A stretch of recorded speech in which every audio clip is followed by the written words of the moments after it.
विशाल सिंह ने जिम्मी जहरीला को जम के पीटा। तो क्या है खबर इस वीडियो में हम जानने वाले हैं। तो वैसा अगर आप पावर स्टार पवन सिंह के सच्चे फैन हैं तो चैनल को सब्सक्राइब करके छोटा सा कमेंट जरूर करना और वीडियो आप पूरा जरूर देखिए।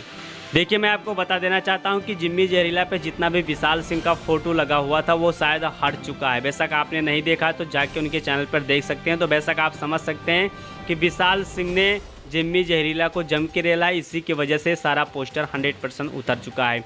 वहीं पर मैं आपको बता देना चाहता हूं कि आज पटना में खेसारी लाल यादव का एक गाने का इवेंट था, कमर के डैमेज।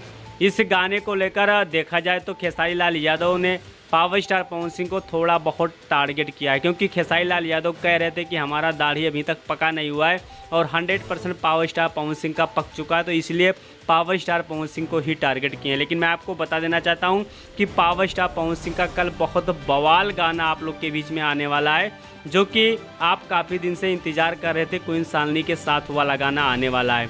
वहीं पर दूसरी सबसे बड़ी अपडेट आपको दे देना चाहता हूँ कि खेसारी लाल यादव का ये गाना 100% सुपर डुपर फ्लॉप हो चुका है, क्योंकि 12 घंटे में अगर 7 लाख व्यूज जाता है तो गाना 100% फ्लॉप हो चुका है। तो बेशक इस पर आपका क्या राय चल रहा है, जो भी राय होगा कमेंट बॉक्स में कमेंट ज़रूर करिए और मिलते हैं आपको अगले वीडियो के साथ। तब तक